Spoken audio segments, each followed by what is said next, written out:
सोचिए, अगर किसी दिन आपकी छोटी सी नेकी आपकी जिंदगी का सबसे बड़ा वरदान बन जाए।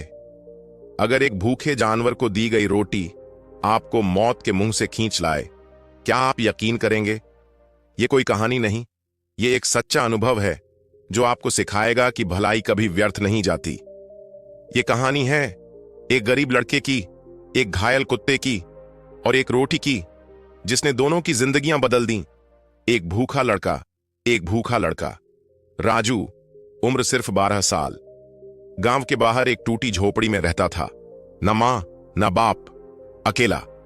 रोज खेतों में मजदूरी करता, कभी मंदिर के बाहर झाड़ू लगाता तो कभी दुकानों से बचा कुचरा समेटता। खुद के लिए मुश्किल से 2 रोटियां मिलती, पर उसमें से एक रोटी वो रोज बचाकर रखता था। किसके लिए? एक घायल लंगड़ा कुत्ता जिसे सब पागल कुत्ता कहते थे, लेकिन राजू ने उसका नाम रखा था शेरा। पहली बार राजू ने शेरा को देखा, वो मंदिर के पीछे नाली के पास पड़ा था, भूखा, थका और डर के मारे कांप रहा था।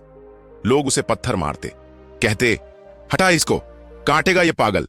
लेकिन राजू बस चुपचाप बैठ गया उसके पास, धीरे से एक रोटी आगे की और बोला, खा ले, मैं भी भूखा हूं, पर तू तो बिल्कुल टूटा हुआ लगता है।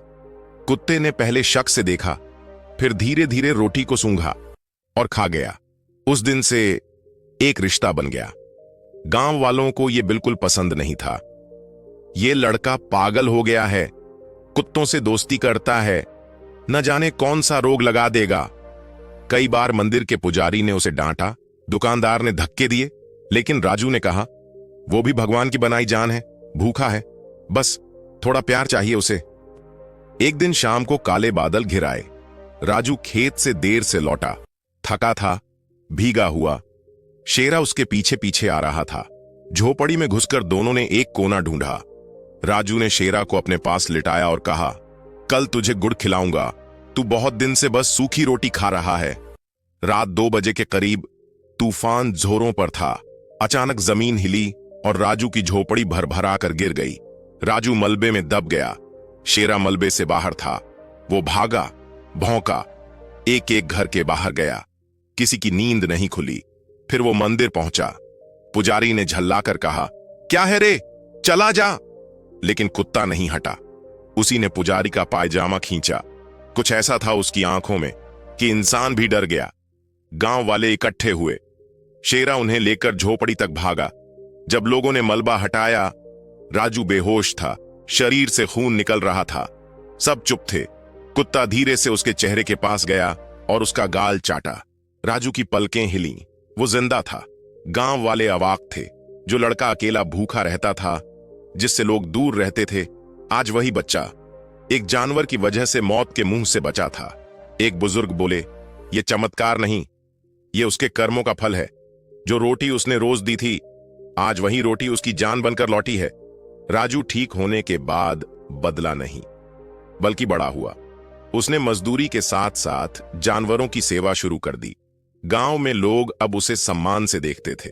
शेरा अब बूढ़ा हो चला था, पर रोज मंदिर के बाहर राजू के साथ बैठता। कुछ सालों बाद एक छोटी सी जमीन पर राजू ने एक जीव मित्र सेवा संस्थान खोला। बेजुबानों के लिए रोटी, पानी, दवा और प्यार। गांव के लोग अब चंदा देते, बच्चे राजू से सीखते। एक रिपोर्टर ने एक दिन पूछा, राजू, तुमने ये सब क्यों शुरू किया? राजू ने मुस्कुराकर जवाब दिया, एक रोटी के कारण मेरी जिंदगी बची थी। अब मैं चाहता हूं कि हर रोटी किसी जानवर की जिंदगी बचा दी एक दिन। राजू पेड़ के नीचे बैठा था। तभी एक बूढ़ा कांपता हुआ कुत्ता आया। वो शेरा था। अब उसकी चाल धीमी, आंखें धुंधली, लेकिन दिल में वही वफा। वो राजू के पास आया और चुपचाप अपना सिर उसकी गोद में रख दिया।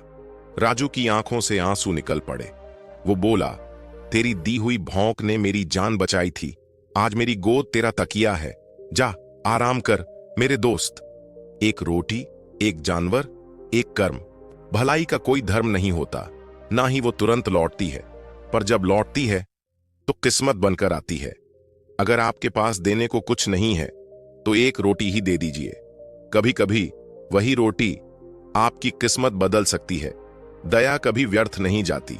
जानवर भी महसूस करते हैं, हर कर्म लौटता है अच्छे हों या बुरे, छोटी सी मदद भी बड़ी कहानी बना सकती है।